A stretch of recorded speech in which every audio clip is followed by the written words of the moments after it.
ഒരു കാര്യം കാണിച്ചു തരേട്ടാ. ജാൻമണിയും ജോണിക്കുട്ടിയും ഏകദേശം പ്രണയമായ പോലെ.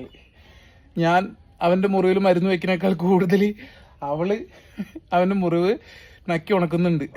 നല്ല ഹീലാവുന്നുണ്ട്. എന്തായാലും അതെനിക്കൊരു സമാധാനമാണ്.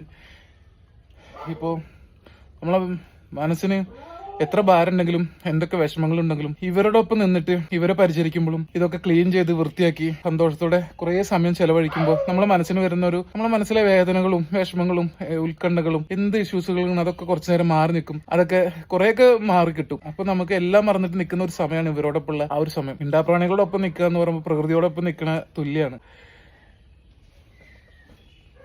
കുറച്ചു നേരം പുറത്തും പുകയ്ക്കും, പിന്നെ കൂടുകളിലും നല്ല മണുള്ള എന്താ പറയാ നാച്ചുറൽ ആയിട്ടുള്ള അഷ്ടഗന്ധം, അങ്ങനെ എന്താ പറയാ, അങ്ങനെ കുറെ സംഭവങ്ങളൊക്കെ ഇട്ടിട്ട് പുകയ്ക്കാറുണ്ട്. കാരണം കൊതും പോവും, നല്ലൊരു അന്തരീക്ഷം നല്ലൊരു ഇതാവും, അവർക്കൊരു പോസിറ്റീവ് എനർജി, നെഗറ്റീവുകളൊക്കെ ഒഴിഞ്ഞു പോട്ടെ എന്നും അങ്ങനെ ചെയ്യാറുണ്ട് പറ്റുന്ന ദിവസങ്ങളിലൊക്കെ. കുറച്ചു നേരം 2 മിനിറ്റ് വെച്ചിട്ട് പിന്നെ പുറത്തേക്ക് ആക്കും. ഇതിന്റെ ഉള്ളിൽ തുടച്ച് വൃത്തിയാക്കിയിട്ടേ ചെയ്യുമ്പോൾ ഒരു പോസിറ്റീവ് എനർജി ആവും.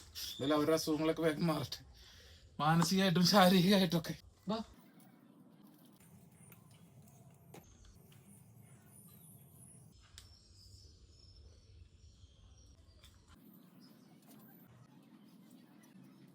ഇത് നമ്മള് ശംഭുവും കുഞ്ഞനും പൂത്തിരിയും അക്കും താമസിക്കുന്ന വീടാട്ടോ, അവരുടെ വീടാണ്. അവരവിടെ നിർത്തിയിട്ട് ക്ലീൻ ചെയ്യണം, എന്നാലേ ഇത് ഫ്രഷ് ആയിരിക്കും. അല്ലെങ്കിൽ അവർ ചളിയിക്കോടും, വീണ്ടും വരും ചളിയിക്കോടും, ആകെ കച്ചറ. ഇപ്പൊ നാളെ പുറത്തു വിട്ടാൽ അത്രയും നേരം ഫുള്ളായിട്ട് ഇവരുടെ വീട് ഫ്രഷ് ആയിരിക്കും, ചളിയൊന്നും ഇല്ലാണ്ട്.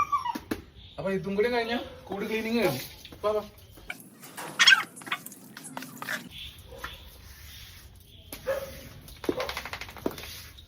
ക്ലീനിങ് എന്ന് പറഞ്ഞാൽ ഒരു 1.5 പാടാണ്. ക്ലീനിങ്ങും പരിചരണമായിട്ട് നമ്മളെ സ്വർഗത്തിൻ്റെ ഉള്ളിൽ നിൽക്കുമ്പോൾ സമയം പോണെന്ന് അറിയില്ല. പുറത്തെ കേസുകൾക്കൊക്കെ പലതും പോകാൻ കഴിയാത്തത് അതുകൊണ്ടാണ്. അത് ഇങ്ങനെ ചെയ്യുന്നവർക്ക് അറിയാം അതിൻ്റെ ബുദ്ധിമുട്ടുകൾ. പക്ഷേ ചെയ്ത് കഴിഞ്ഞുണ്ടല്ലോ മനസ്സിന് ഭയങ്കര സാറ്റിസ്ഫാക്ഷനാണ്. അത് ചെയ്തല്ലോ നമ്മളത് നേടി.